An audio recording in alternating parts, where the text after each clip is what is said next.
to Gracefully Graying. I'm your host, Attorney Henry Gorenbein. Today on Gracefully Graying, we are going to be discussing the devastating effects of asbestos-related cancers as victims enter their retirement years with my guests, Michael Serling and Eric Abramson, who are attorneys specializing in this area. Welcome, gentlemen. First of all, Michael, tell us a little bit about your background and areas of expertise. Well, first, Henry, it's good to be here. And Serling and Abramson, thank you for the opportunity to speak today to Gracefully Graying. I'm a product of Detroit, and I was born here, went to high school here, and then to Michigan State. I began practicing law in 1970. So last year during the pandemic, I celebrated my 50th year in practice. And we were supposed to have a big gala with many of my classmates. And as it turned out, we all know that didn't take place. So I did receive a certificate. So this year is my 51st year in practice. And I know I'm graying, but hopefully I'm gracefully graying. Yes, you are. And at Michigan State, I received a teaching certificate. So first off, I was a school teacher in Detroit. And while I went to law school at night, passed the bar in 1970, and I was in general practice first 5 years of my career. When I was 31, I received a mesothelioma case. So I tried to refer it out to my mentors because I didn't know anything about it. Nobody knew what to do with it. So I had to learn it. And I put a lot of time into it because this woman was the survivor of the victim of mesothelioma, died at 52 and left a widow with two young daughters. And so I learned it. And probably for my career, it was a good thing that I couldn't just refer the case out. And that one case was successful, and it led to many, many more cases. The phone would ring off the wall for people that had the same tragic things happen in their families. And so I turned into a specialist in the field, built a law firm around it, and of 25 to 30 people. Eric joined the firm in 1989, and I pushed him to go back and finish his undergrad degree. And then I said, that's not enough. You're such a good investigator. You have such a grasp of the issues. You're going to law school. So he went to law school at night, same law school, Detroit College of Law, which is now MSU College of Law. And he became a lawyer in the late 90s. And that's how it happened. Eric, tell us about your background as well. I mean, other than what Michael has said, what would you care to add? Thanks. Well, actually, I'd kind of like to add that it was kind of a conspiracy between Michael and my parents to push me into law school because I really wasn't going that way. I actually was going to school. I wanted to study physiology and psychology. I wanted to go to medical school at one point, but that wasn't in the cards. So prior to that, I had attended school in Southfield, Michigan. I went to high school there, graduated from Wayne State. And yeah, Michael and my parents made sure that I took a different track. And it really was for the better because I couldn't stand the sight of blood anyway. But the reality was I hired in 1989 with Michael in February of 89. I spent a lot of time studying the corporate histories of the various defendants that made asbestos products and how our clients were exposed, what tied our clients into those defendants' products by job site, or was it work that was done in their home? And I learned an awful lot about the devastating effects of the diseases just by meeting the vast number of mesothelioma victims whose cases we've handled. And it really was a tribute to Michael to how I actually, he spent a lot of time with me early on, making sure that I learned and learned the right products, the right, which companies were responsible, and really taught me how to investigate, how to dig into the backgrounds of the companies and the job sites where people were exposed. Michael, who is generally at risk for asbestos-related disease? Most often, it's building trades or factory workers who worked for extended periods, often careers, with constant exposure to asbestos. However, sometimes it can be a victim that worked a summer job, 3 months of continuous exposure, perhaps heavy exposure, or that changed their brakes on their cars or did work around the house and didn't actually have a career in the field.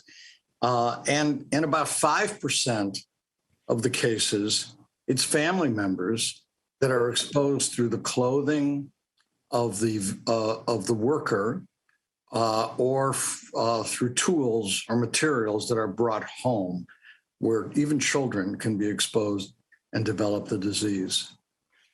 Michael, exactly what is, and I hope I pronounce it, a mesothelioma? Mesothelioma. Got it. Is a cancer that attacks the lining of the lung, the pleura, or the lining of the abdomen, which is the peritoneum. These coverings are membranes that contain fluid and easy movement during the breathing process. Asbestos fibers can infiltrate those coverings and cause irritation, and in some cases can cause mesothelioma cancer, which gives the victim roughly 9 months to a year and a half to live. Eric, what is a typical time frame between first exposure to asbestos and the onset of the disease? That's a good question. Mesothelioma is a latent disease. All asbestos diseases, for that matter, are actually latent diseases. Whether it be mesothelioma, which is the cancer of the lining of the lung cancer, or even sometimes non-malignant scarring. But it typically, from exposure to development of disease, is anywhere between 20 to 50 years. So when we're looking into a case, we're looking at things that happened several decades ago. Oftentimes people's memories have faded. And so we have developed an expertise in doing the historical background work when we meet with a client, so that we can help them to recreate events that were happening in their timeline of their lives, and then be able to establish how people were exposed. Michael, how much exposure to asbestos is necessary to cause mesothelioma or lung cancer? Another good question. In the case of mesothelioma, some medical experts believe that one exposure can trigger the cancer. This is known as the single fiber theory. Most experts, however, give the opinion that it takes at least a short continuous period of exposure, like, as I mentioned, a summer job, 3 months, 2 months, or a project around the house that took an extended period of time where they were using plaster or drywall products that contained asbestos, and brake linings. Another example of because some people did their own brakes many years ago, and they would blow out the brake drums with an air hose, and it would become airborne. So lung cancer, though, is a different matter. Most experts want to see at least some scarring of the pleura or scarring of the inside of the lung before they will make a connection. And this time frame is more than a summer job. Probably would require about 2 to 5 years of exposure to connect it up with a lung cancer case. Eric, what about the issue of smoking and eligibility for compensation from asbestos manufacturers? That's an issue that we're often asked about. First of all, we often see smoking cases. Many of our clients over the years have smoked at one time or another. If you look back in time at what was known about the hazards of smoking back in the 60s and 50s to what we know today, it's a whole different world. Today we know definitively that smoking not only causes emphysema, it causes lung cancer, but back in the 60s and 50s, what was really known to the general public about the association between lung cancer and smoking was not quite as crystal clear as it is today. So people in those days, they were much greater rate of smokers. And the reality is that smoking in and of itself, if a person there was a 1969 study done by Dr. Irving Selikoff, who was the foremost expert in asbestos medicine. And Dr. Selikoff's article stated that it was a person who's in the general population who is a smoker but not exposed to asbestos is 7 times more likely to develop lung cancer. A person who is asbestos exposed but not a smoker is 4 times more likely. But when you put the two together, there's a synergistic effect similar to throwing gasoline on a fire. And the person is 90 times greater at a risk for developing lung cancer. And so there is no, we take all sorts of cases, smoking cases and non-smoking cases as well. What are the industries where there is more exposure to asbestos? These industries were so numerous. There were approximately 3,000 uses for asbestos in the United States at one time. But to mention some good examples, plumbers, pipe fitters, boiler makers, boiler operators, electricians, construction workers, sheet metal workers and bricklayers, iron workers, shipbuilders, steel workers, chemical workers, and auto workers who dealt with, especially with brake assemblies. There are many, many more, but these are good examples. And don't forget about the women and children that are exposed in the home when the victim brings the clothing home from work to have them laundered, or equipment that they leave in the back of a car or truck. Sometimes, unbelievably, the worker may not get mesothelioma, but a child or a spouse can get it just from the clothing. And we've seen that in I have another question for you, Michael, and that is, asbestos is a fire retardant, isn't that correct? Yes. And is it still being manufactured today or not? It's still being used in brake lining. It's been taken out of most industrial products. However, it still exists it's in place in many buildings, such as in fireproofing and asbestos floor tile or asbestos siding. So there's the possibility of exposure today from asbestos that's in place that's never been removed. Eric, what about the correlation between smoking and mesothelioma? There is no correlation between smoking and mesothelioma. All of the experts will agree, defense experts as well as our own, are in agreement on this. Mesothelioma is caused by one thing and one thing alone: exposure to asbestos. If you get mesothelioma, doctors who are informed will turn to you and ask you, how were you exposed to asbestos? The only caveat to that, I would say, was that between 1952 to 1956, there was one tobacco company who had the brilliant idea of manufacturing a cigarette that used a very volatile form of asbestos called crucidolite in their filter. Those were the Kent micronite filters, and we've actually handled those cases as well. But there is no correlation, obviously, outside of that outside of that, where there actually is asbestos in the cigarette, there is no correlation between smoking and asbestos. Michael, what is the tragedy about exposure to asbestos for those who are gracefully gray?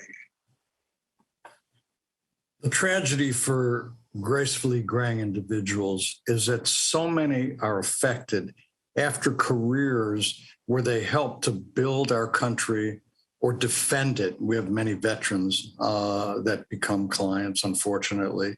And the disease comes just when they are entering the golden years. This is one of the saddest things that I've witnessed in my career, because these people worked their entire careers, entire life, and now they want to enjoy the benefits, and they're stricken with this horrible disease that takes them out in a year and a half. It's awful. Sounds horrible. Eric, tell us about the steps that you take when someone, sees you and retains you about pursuing a claim for damages based upon, this horrible disease. Absolutely. So the most important thing we can do is to right away start to gather information. We start by conducting a number of very thorough interviews with the client and with their family members.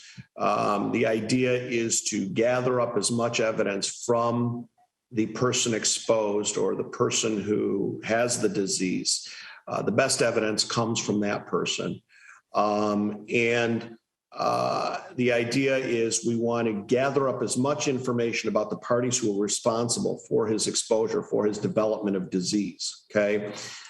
We have an extensive database of information that we've gathered over Michael started this practice in the 90s, filed the first case, or tried the first case to verdict, that was about 50 years ago. So over that time period, and between the time that I came in 1989 and afterwards, we've gathered an intense, incredibly large database of information, records of job sites that we have subpoenaed from work sites themselves, from factories, from contractors that did the work there, whose products were being bought and used at the sites. We've taken thousands upon thousands of depositions over the years of our clients and of coworkers, people who actually brought the materials to the job sites, so that we know whose products are responsible for that particular person's disease.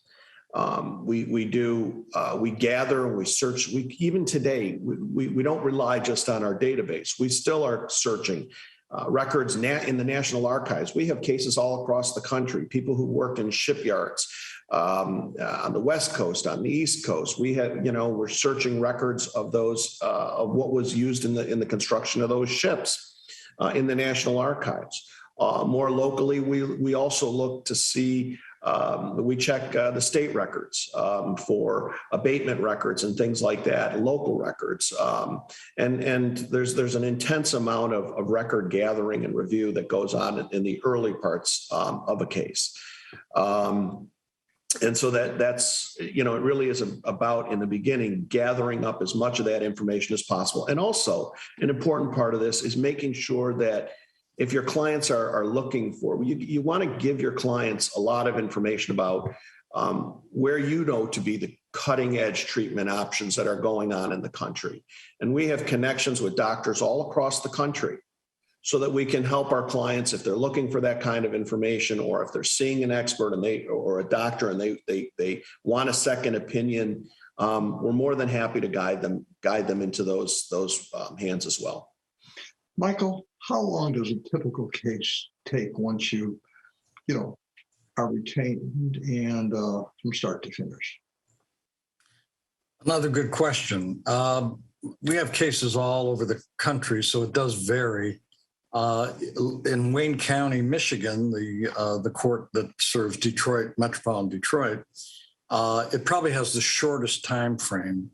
And that's because Wayne Circuit Court was out front with electronic filing and electronic discovery, a model many other courts around the country look to Wayne County to teach them how to make those advances. So in Wayne County, cases come up generally in 2 years or less, sometimes a year and a half. And so justice is pretty swift here. But around the country, I would say about the longest period is 3 years. But for the most part, here we have a rocket docket in the local courts in Michigan. Eric, tell us about some of the procedures that are involved in a typical case from start to finish. Sure. So in addition to the, after we do a lot of the evidence gathering that I was talking about, when obviously you want to file your case, you want to name all of the responsible parties in a case. The next step after you filed your case is the most important thing is to depose your living plaintiff. To get the words from that person's mouth in front of a jury, and it's really important if you've got a dying plaintiff to video record that so that a jury can see and can hear directly from your client about his experience and having been exposed to asbestos. That is very powerful evidence that we really make every effort to lock down just as early as we can. And then, of course, we want to continue conducting discovery.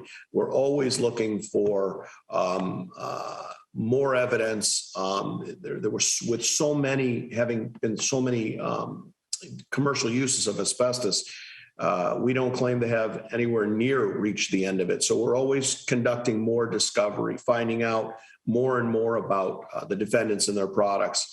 Then once you've gotten this whole world of evidence, or you want to start narrowing issues as you move towards trial.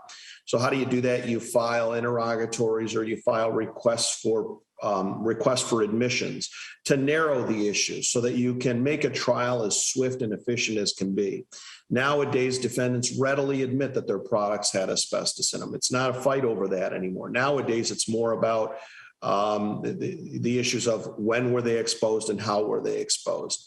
And so once you've narrowed those issues, you move towards a trial. Now, Michael had mentioned that the Wayne County, as a model jurisdiction, it really is in terms of taking a living plaintiff's case and moving it to the front of the line. The courts are very, very sensitive to the fact that they want to see a plaintiff see justice while they're still alive.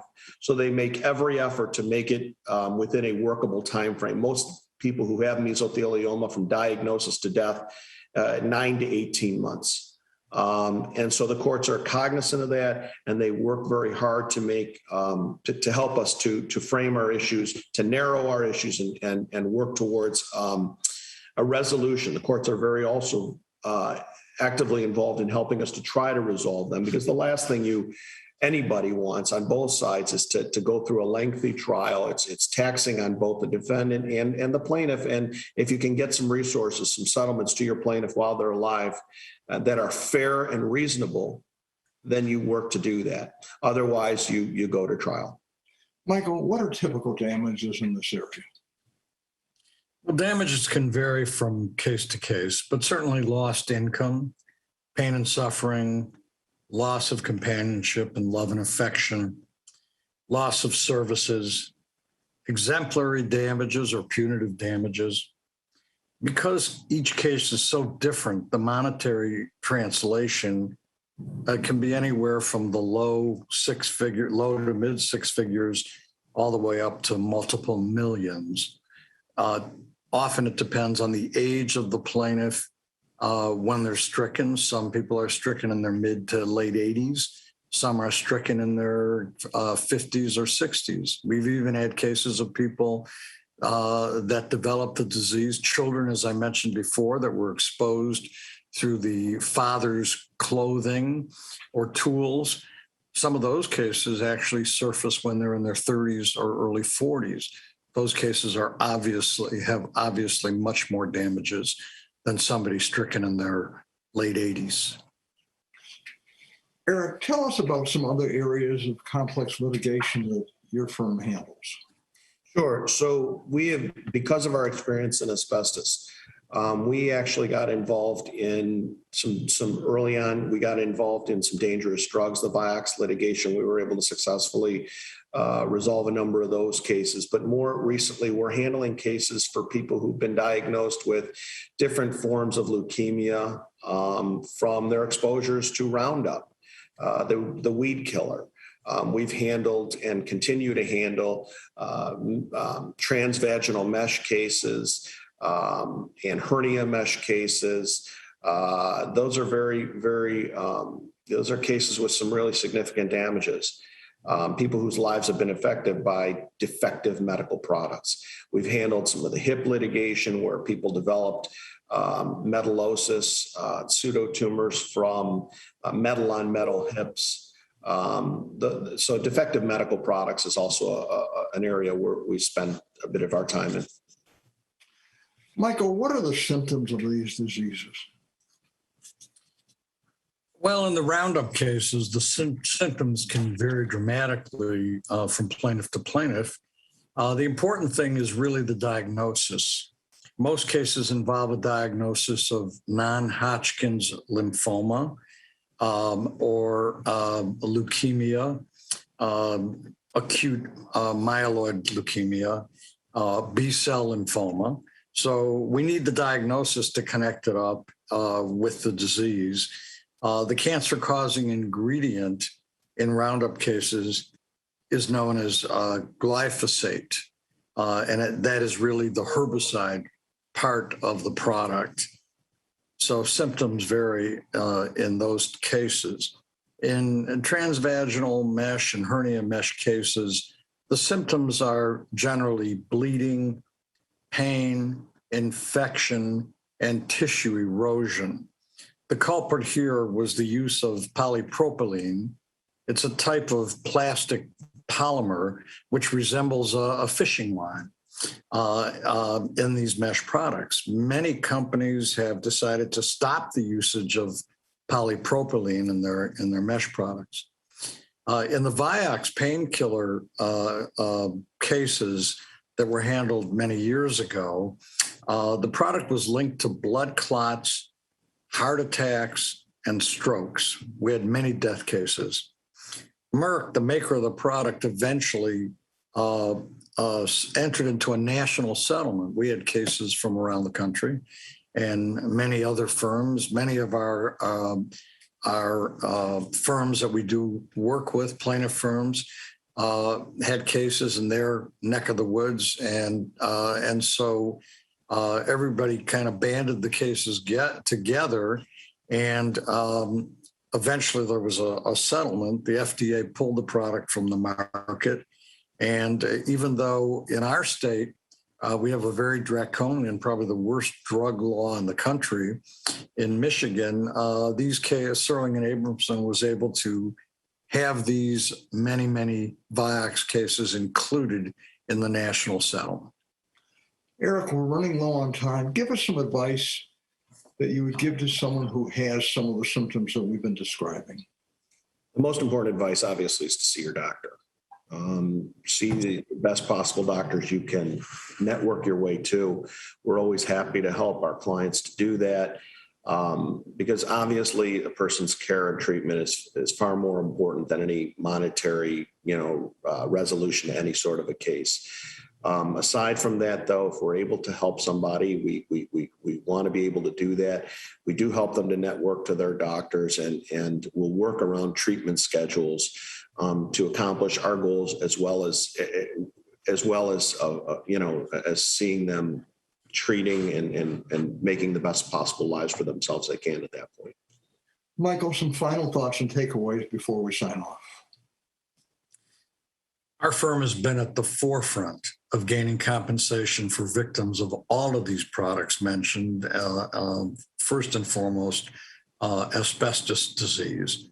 The common theme are corporations that ignore the rights of victims by failing to warn them of the hazards that they knew about or that they should have known about. Companies are responsible to research the products they put into the market, into interstate commerce.